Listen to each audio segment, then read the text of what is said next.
ಸುಮಾರು 200 ಜನ ಇವತ್ತು ಅಲ್ಲಿಂದ ಇಲ್ಲಿ ಬಾಗಲಕೋಟೆ ಜಿಲ್ಲಾಧಿಕಾರಿಗಳ ಕಚೇರಿಯವರೆಗೆ ಒಂದು 16 ವಾಹನಗಳು ಮಾಡಿಕೊಂಡ ಇವತ್ತಿನ ಧರಣಿ ಸತ್ಯಾಗ್ರಹ ಮಾಡಿ ಒಂದು ಹೋರಾಟದ ಮೂಲಕ ಸಾಮಾನ್ಯ ಜಿಲ್ಲಾಧಿಕಾರಿಗಳಿಗೂ ಹಾಗೂ ಜಿಲ್ಲಾ ಪಂಚಾಯತಿ ಮುಖ್ಯ ಕಾರ್ಯನಿರ್ವಾಹಕ ಅಧಿಕಾರಿಗಳಿಗೆ ನಾವು ಇವತ್ತು ಮನವಿ ಸಲ್ಲಿಸ್ತಾ ಇದ್ದೀವಿ. ಏನು ಬೇಡಿಕೆಪ್ಪ ಅಂದ್ರೆ ಈಗಾಗಲೇ ಎಲ್ಲರಿಗೂ ಗೊತ್ತಿರ್ತಕ್ಕಂಥ ವಿಷಯ ಏನಪ್ಪ, ಎಲ್ಲರಿಗೆ ಅಧಿಕಾರಿಗಳು ಗೊತ್ತಿತ್ತು. ಬನ್ನೂರು ಮಡ್ಡಿ ಪ್ಲಾಟ್ ಅಂದ್ರೆ ಉದ್ದಾರ, ನೀರ, ವಿದ್ಯುತ್ ಮೂರು ಮೂಲಭೂತ ಸಮಸ್ಯೆಗಳು ಇದ್ದಿದ್ದು ಇಡೀ ಜಿಲ್ಲಾಕ್ಕೆ ಗೊತ್ತಾಗಿತ್ತು. ಆದರೆ ನಮ್ಮ ತಾಲೂಕು ಅಧಿಕಾರಿಗಳಿಗೆ ಗೊತ್ತಾಗ್ತಾ ಇಲ್ಲ. ಡಿಸಿಯವರು ಹೇಳಿಕೆ ಕೊಟ್ಟು ಆದೇಶ ಮಾಡಿದ್ರು, ಜಿಲ್ಲಾ ಪಂಚಾಯತಿಯವರು ಆದೇಶ ಮಾಡಿದ್ರು. ಆ ಆದೇಶವನ್ನು ಧಿಕ್ಕರಿಸಿ ಒಂದು ನಡೆಯಕತ್ತಾರ ತಾಲೂಕು ಪಂಚಾಯತಿ ಅಧಿಕಾರಿಗಳು, ಗ್ರಾಮ ಪಂಚಾಯತಿ ಪಿಡಿಯವರು. ಎಷ್ಟು ದಿನ ನಾವು ಕೇಳಬೇಕಂದ್ರೆ ಸುಮಾರು 25 ವರ್ಷಗಳ ಹಿಂದೆ ಅದೇ ಬನ್ನೂರು ಗ್ರಾಮದ ಮಡ್ಡಿ ಪ್ಲಾಟಿನೊಳಗ 27 ಎಕರೆ ಜಮೀನು ಒಳಗ ಈಗಾಗಲೇ 108 ಹಕ್ಕುಪತ್ರಗಳನ್ನು ವಿತರಣೆ ಮಾಡಿದ್ದಾರೆ. ಅಲ್ಲಿಂದ 1997ರಿಂದ ಗ್ರಾಮ ಪಂಚಾಯತ್ಗೆ ಅಲ್ಲಿವರೆಗೆ 108 ಕುಟುಂಬಗಳ ಇವತ್ತು ಕರ ಪಾವತಿ ಮಾಡ್ಕೊತ ಬಂದೀವಿ. ನಾವು ಕರಪಟ್ಟಿ ತುಂಬ್ಕೊತಾರ, ರಸೀದಿದ್ದಾವ. ಆದ್ರೂ ಪಿಡಿಒ ಏನು ಹೇಳ್ತಾನೆ, ಮಡ್ಡಿ ಪ್ಲಾಟ್ ನನಗೆ ಸಂಬಂಧ ಇಲ್ಲ ಅಂತ ಹೇಳಿಬಿಡ್ತಾನ. ಮತ್ತು ಸಂಬಂಧ ಇಲ್ಲ ಅಂದ್ರೆ ನೀವು ಹಿಂಗೆ ಯಾವ ರೀತಿ ವಸೂಲಿ ಮಾಡ್ತೀರಿ? ಇದನ್ನೆಲ್ಲ ಕೇಳಿದ್ರೆ ಹೆಣ್ಣು ಮಕ್ಕಳ ಮೇಲೆ ದೌರ್ಜನ್ಯ ಮಾಡಕ್ಕೆ ಬರ್ತಾನೋ, ಗುಂಡಾಗಿರಿ ಮಾಡಕ್ಕೆ ಬರ್ತಾನೋ. ಈ ವಿಷಯ ಕುರಿತು ಜಿಲ್ಲಾ ಪಂಚಾಯತ್ ಸಿಇಒ ಅವರಿಗೆ ಮೌಖಿಕವಾಗಿ ಲಿಖಿತವಾಗಿ ಪ್ರತಿಭಟನೆ ಮೂಲಕ ಸಹ ಮನವಿ ಕೊಟ್ಟರು. ಸಿಇಒ ಸಾಹೇಬ್ರಂತರೂ ಕಣ್ಣು ಕೂತಾರೆ. ಯಾರು ಕೇಳೋದೇ ಇಲ್ಲ. ಬಾಗಲಕೋಟೆದಾಗ ಜಿಲ್ಲಾಧಿಕಾರಿಗಳು ಸಮ್ಮುಖದೊಳಗೆ ಸಭೆ ನಡೆದ್ರು, ಅಲ್ಲಿ ನಾವು ಪ್ರಸ್ತಾವನೆ ಮಾಡಿದ್ರು. ಜಿಲ್ಲಾ ಪಂಚಾಯತಿ ಸಿಇಒ ಸಾಹೇಬರು ಒಂದು ಕ್ರಮ ಕೈಗೊಳ್ಳೋದಿಲ್ಲ ಅಂದ್ರೆ ಇದು ಸರ್ಕಾರದ ನಾಚಿಕೆ ಗಡಿ ಸಂಗತಿ. ಈಗ 8 ಪಿಡಿಒಗಳು ಸಾಕಾಗತ್ತೀರಿ. ಈ ಜಿಲ್ಲಾದೊಳಗೆ ಗ್ರಾಮ ಪಂಚಾಯತಿಗಳು 18 ಹೊಂಟಾವ. ಕೋಟ್ಯಾನು ಕೋಟಿ ಗಟ್ಟಲೆ NRP ಒಳಗೆ ಉದ್ಯೋಗ ಖಾತ್ರಿ ಯೋಜನೆ ಮಾಡಿ ಕಿಸಿದ ಬಿಲ್ ತೆಗಿತೀರಿ. ಅವನ್ನೆಲ್ಲ ಕೇಳಿದ್ರೆ ತನಿಖೆ ಮಾಡತ್ತೇಳಿ ಅರ್ಜಿ ಕೊಟ್ಟರೆ 3 ಗಂಟು ಮಾಡಿ ಹೋಗಿದ್ದೀರಿ. ಅದನ್ನ ಅಲ್ರಿ ಸರ್ಕಾರ, ಕೇಂದ್ರ ಸರ್ಕಾರ ಯೋಜನೆ ತಂದಿದ್ದು, ಉದ್ಯೋಗ ಖಾತ್ರಿ ಯೋಜನೆ ತಂದಿದ್ದು ಬಡಬಗರಿಗೆ 349 ರೂಪಾಯಿ ಪಗಾರ. ಅದು ಯಾರಿಗೆ ಉಂಟಾಗುತ್ತಪ್ಪ ಅಂದ್ರೆ ಗ್ರಾಮ ಪಂಚಾಯತಿ ಬಲಿಷ್ಠ ಗ್ರಾಮ ಪಂಚಾಯತಿ ಮೆಂಬರ್ಗಳಿಗೆ, ಭ್ರಷ್ಟ ಪಿಡಿಒರಿಗೆ, ಭ್ರಷ್ಟ ಅಧಿಕಾರಿಗಳಿಗೆ ಉಂಟಾಗುತ್ತೆ 349 ರೂಪಾಯಿ. ಅದನ್ನ ಯಾರು ಕೇಳೋರಿಲ್ಲ. ಮತ್ತೆ ಯಾಕೆ ಆ ಯೋಜನೆ ಪಿಡಿಒರ ಮೇಲನ ಗ್ರಾಮ ಪಂಚಾಯತ್ ಮೆಂಬರ್ಗಳಿಗೆ ಇಟ್ಟು ಬಿಡಲಿಲ್ಲ?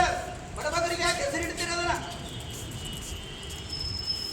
ಇದನ್ನ ಈ ವಿಷಯ ಕುರಿತ ಹಲವಾರು ಬಾರಿ ಜಿಲ್ಲಾ ಪಂಚಾಯತಿಯವರಿಗೆ, ಜಿಲ್ಲಾಧಿಕಾರಿಗಳಿಗೆ, ಸಂಬಂಧಪಟ್ಟ ಎಲ್ಲ ಅಧಿಕಾರಿಗಳಿಗೆ ಕೊಟ್ಟರು ಕ್ರಮ ಆಗುವುದಿಲ್ಲ. ಅಂದ್ರೆ ಇವತ್ತು ಸರ್ಕಾರನ ಯಾವ ರೀತಿ ಕ್ರಮ ಕೈಗೊಳ್ಳಂತತಿ, ಯಾವ ರೀತಿ ಗಪ್ಪುತ್ತಂತೆ ಅನ್ನೋದು ಇವತ್ತು ಜನ ಮಾತಾಡ್ಕೊಳ್ಬೇಕಾಗಿತ್ತು. ನಾವು ಇಲ್ಲಿ ಸುಮ್ಮನೆ ನಾವು ತೆಗೆದಿಲ್ಲ ಅಂತೇಳಿ ಬಂದಿಲ್ಲ. ಇಲ್ಲಿ ಇವತ್ತು 200 ಜನ ಬರಬೇಕಾದ್ರೆ ಎಷ್ಟು ತ್ರಾಸ ಐತಿ. ಅವರು ಒಂದು ದಿನ ದುಡಿಲಿಲ್ಲ ಅಂದ್ರೆ ಅವ್ರದ್ದು ಆವತ್ತಿನ ಜೀವನ ಉಪವಾಸ ಇರಬೇಕಾದಂಥ ಪರಿಸ್ಥಿತಿ ಐತಿ.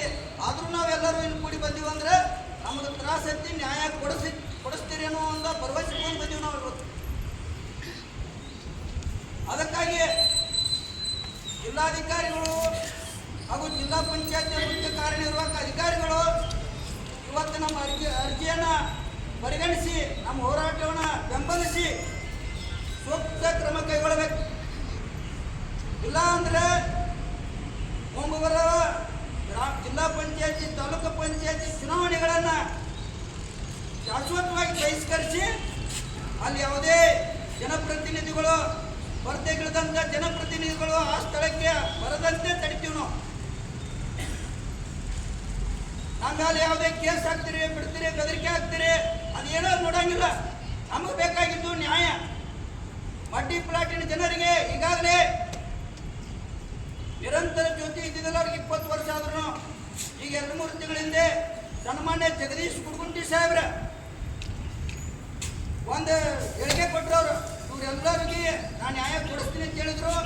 ಮೊನ್ನೆ 2-3 ತಿಂಗಳ ಹಿಂದೆ ಸುಮಾರು 132 ಕುಟುಂಬಗಳಿಗೆ, ಬಡ ಕುಟುಂಬಗಳಿಗೆ ಅವ್ರದೇ ಆದಂಥ ಸ್ವಂತ ಹಣದಲ್ಲಿ ಡಿಪಾಸಿಟ್ ಮಾಡಿಕೊಟ್ಟು ಇವತ್ತು ಒಳಗೆ ಕೊಟ್ಟಾರ.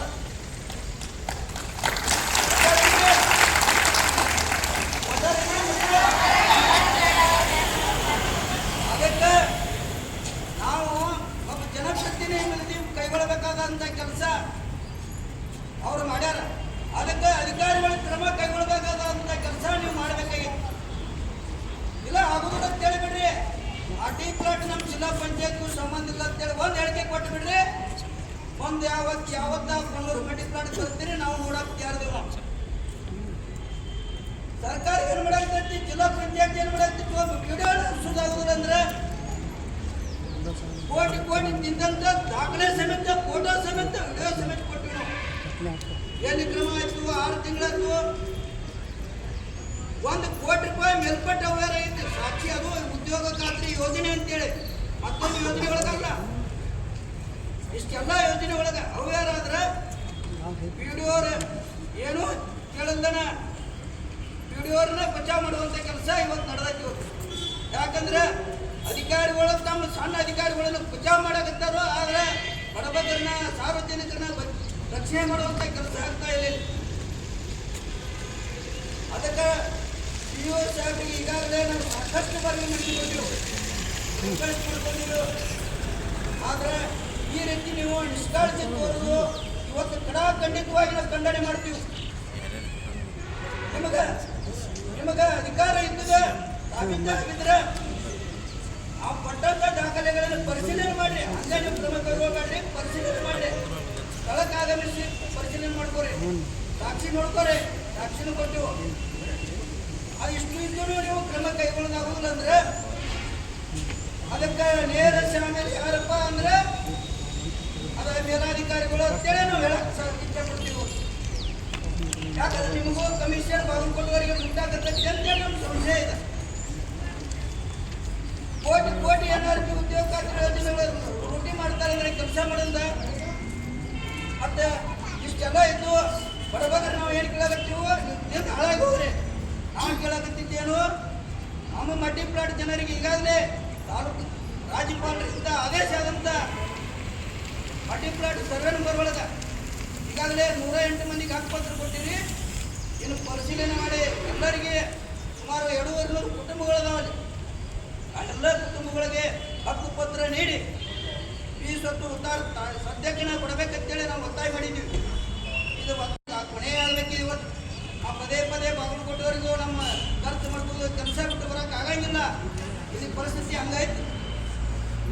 ಬರಂಗಿಲ್ಲ ಅಂತೇಳಿ ಆಗುದಿಲ್ಲ ಅಂತೇಳಿ ಇವತ್ತು ಏನಾದರೂ ಹೇಳಿದ್ರೆ ಒಂದು ಅದೇ ಮಲ್ಟಿ ಪ್ಲಾಟ್ನೊಳಗೆ ಯಾವ MP ಬರ್ತಾನೋ, MLA ಬರ್ತಾನೋ, ಯಾವ ರಾಜಕಾರಣಿ ಬರ್ತಾನೋ ಅವ್ನು ತಡೆಯಕ್ಕೆ ಕಾಲು ಹಿಡಿಸ್ಕೊಡಿದ್ರೆ ಕಾಲ ಹೇಳ್ರಿಪ್ಪ ಅವ್ರು ಇತ್ತಂದ್ರೆ ನೋಡ್ತೀವಿ ನಾವು.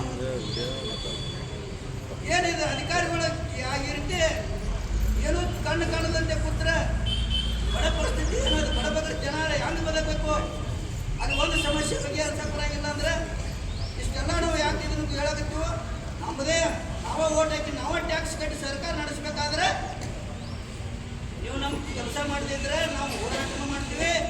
ಮುಂದೆ ಜಿಲ್ಲಾ ಪಂಚಾಯತಿ ಅಷ್ಟೇ ಅಲ್ಲ, ಮುಂದೆ ಯಾವ ಎಲೆಕ್ಷನ್ ಬಂದ್ರೂ ನಾವು ಒಂದು ಓಟ್ ಹಾಕಂಗಿಲ್ಲ, ಯಾರಿಗೂ ಒಂದು ಓಟ್ ಹಾಕಂಗಿಲ್ಲ, ಮತದಾನ ಮಾಡಂಗಿಲ್ಲ. ಇದ ನಮ್ಮ ನಿರ್ಧಾರ.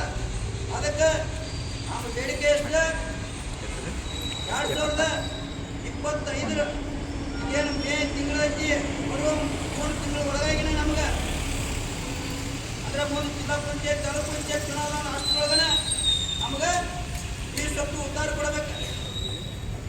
ಈ ಸ್ವತ್ತು ಉದ್ಧಾರ ಎಲ್ಲರಿಗೂ, ಎಲ್ಲ ಕುಟುಂಬಗಳ ಪರಿಶೀಲನೆ ಮಾಡಿ ಈ ಸ್ವತ್ತು ಉದ್ಧಾರ ಕೊಡಬೇಕು. ಅವ್ರ ಮನೆ ಕಟ್ಟಡಕ್ಕೆ ಮಾಡಕ್ಕೆ ಪರ್ಮಿಷನ್ ಕೊಡಬೇಕು. ಎರಡನೇದು ಏನಪ್ಪ ಅಂದ್ರೆ ಅದೇ ಪ್ರಮುಖ ಅಂದ್ರೆ ಏನಂದ್ರೆ ಆ ದುಷ್ಟ ಪಿಡಿಯೋಣ ಇವತ್ತಿನ ವರ್ಗಾವಣೆ ಮಾಡಿ ಅವನ ಅಮಾನತ ಕೊಡಿಸ್ರಿ. ಇಷ್ಟು 2 ಬೇಡಿಕೆ ಇಟ್ಕೊಂಡು ನಾವು ಇಲ್ಲಿ ಬಂದಿವಿ. ಈ 2 ಬೇಡಿಕೆ ನೀವು ಈಡೇರಿಸ್ತಾ ಇದ್ರೆ ಚುನಾವಣೆ ಅಂತಿಮ ನೇರವಾಗಿ ಬಯಸ್ಕೊಳ್ತೀವಿ ನಾವು ಅಂತೇಳಿ ನಾವು ಮಾತಾಡ್ತೀವಿ.